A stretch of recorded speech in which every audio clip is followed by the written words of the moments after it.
So it's another day, that means it's another Black Series video unboxing. Now don't worry, this isn't a giant figure or like 20 figures. This is just how Smiths decided to pack this figure up. This is another figure I've been waiting so very long for. I feel like that's the case with most figures nowadays. Shout out to Yodel, who just dropped this off in my apartment complex and just left it on the ground floor. I just wanted to give a quick shout out to them. Luckily I had a neighbour pick it up. I did spend an hour like stressing out because it said it had been delivered and it hadn't been delivered because no one was in and I couldn't find it anywhere. So yeah, quick shout out to them. It's also not super secure in here, as you can see, because of the giant box and a lot of room. It's resulted in the figure just kind of floating around in the box. So I did pick up today's figure from Smiths. This was one of the only places I could find that had this for pre-order or even just in stock. This is the Mandalorian Bo-Katan. I really don't know enough about Bo-Katan, but she's definitely cool and is now an absolute must for my collection, seeing as I'm expanding out into the Mandalorian and Bad Batch and Clone Wars figures. This figure is definitely the highlight of the line that came out. The face scan on this is awesome, and I think they just did an overall super solid job with this figure. Again, it's in the more modern packaging. We've got a nice illustration on the side of Bo. I'm just going to call Bo from this point on because that's a lot easier. So look at the back of the box, nice bit of text and the same image, and yeah, that's a lot. So this is quite a popular figure. It's pretty much constantly being restocked, but I did have trouble finding this one. It was one of the only ones in the wave I actually struggled to find. And so let's get her out of the box and take a closer look.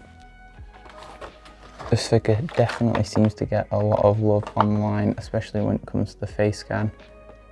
I mean, yeah, it's definitely actress-like. So let's pop her out of her shell, take a quick look at her accessories and helmet, and take a closer look at the figure. So the first thing we've got in way of accessories are her pistols. They're both the same for where she dual wields them. Pretty standard paint job. Got the brown handle and a silver coat. And the other pistol, I don't know where I've put it now, there it is the exact same.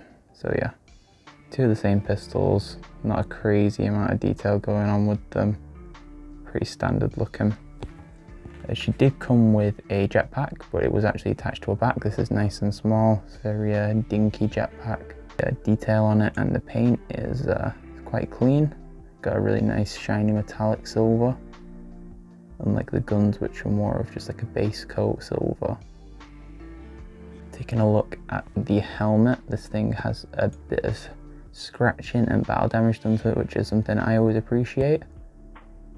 Back of it looking quite clean. Get a close up here of the helmet.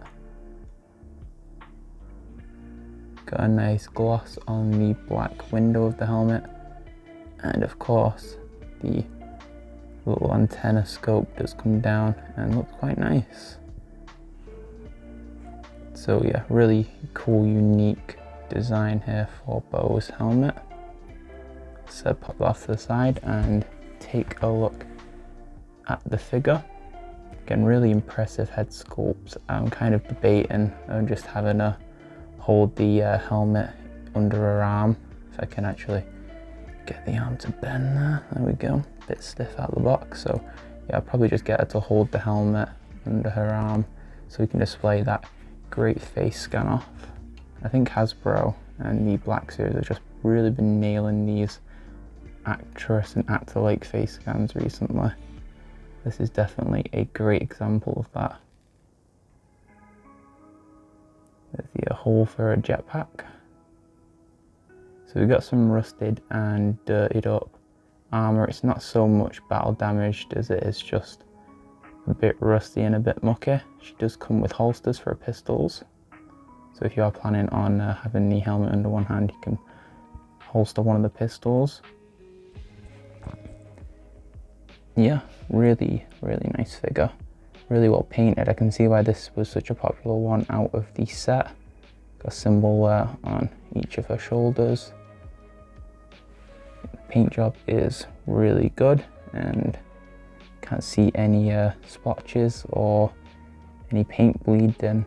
And again, the face mold is definitely the star attraction of this figure. So let's get her helmet on and her accessories in hand and take a finished look at the figure. So Bo-Katan does come with 2 trigger fingers, which is nice, and it makes for holding these pistols really well. The helmet did slide on without too much fuss, but the bottom of her chin is currently poking out.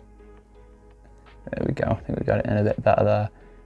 Gotta say, the helmet on does look incredible. It really just is the finishing touch to this really awesome, well done figure. Really well done and put together. The paint is great. The overall aesthetic of the figure is 10 out of 10. Top marks again for Hasbro Black Series. Absolutely love this figure. I wasn't too sure about it at first. I did skip it a couple of times when it did first release, but I'm really glad I got it in the collection, and I'm obviously annoyed at myself for sleeping on this when it first came out, but finally got it in hand, and I think it's going to go great on the Mandalorian / Clone Wars shelf. So yeah, that is going to do it for today's video. I hope you enjoyed it. If you did, make sure you leave a like below, and I will catch you in the next one. Thanks for watching.